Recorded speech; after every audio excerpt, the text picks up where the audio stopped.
Hello all, I know it's been longer than usual and I do apologize for that, things have come up. But how about we get right into it. This video's top comments segment has two winners. The first coming from Oviduadante, which I genuinely got a laugh out of when they mentioned people who skip Skypiea are like Bellamy. The fact that some people accidentally took the role of a One Piece villain, albeit a pretty redeemable one after enough beatings, it just held a level of ironic humor to me. The second slot goes out to Bull 100 Million, who mentioned Kami's Lookout being a memorable hangout spot.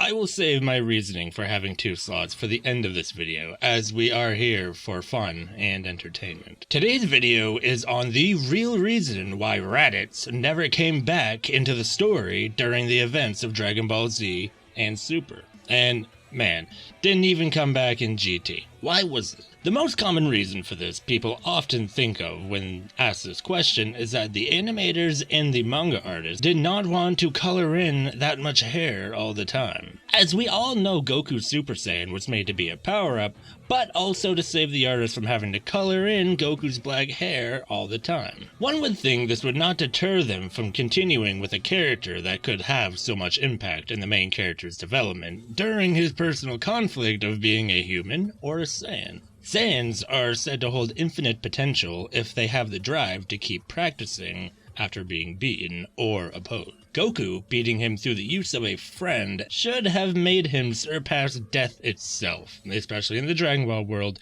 just to get an even match against this man. So, if not because they didn't want to color that much hair, then why did he not come back? Oftentimes, writers fall into a creative habit when creating characters. When they do, their editors often swoop in and tell them that all the characters look too similar, to the point where even characters of the same race need to be wearing significantly different looking clothes. I mean, this story clearly didn't get big because the characters introduced are not of a variety. Even if the team's favorite part of their job was to color the Saiyan's hair, Raditz would not have fit in the story. This is the same reason Nappa had to go. Nappa, in response to Raditz not working, had no hair by choice.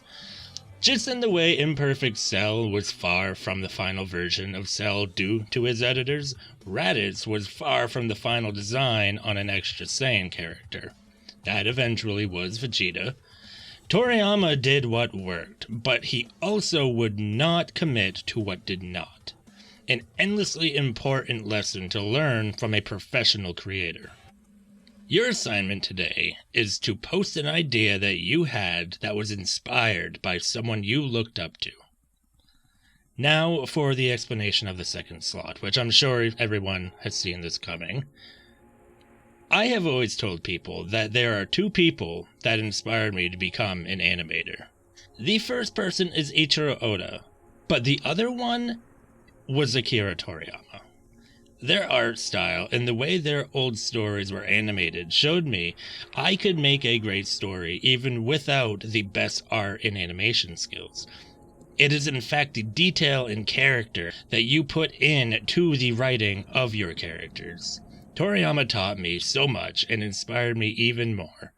And with that being said, rest in peace, sir. You will never be forgotten.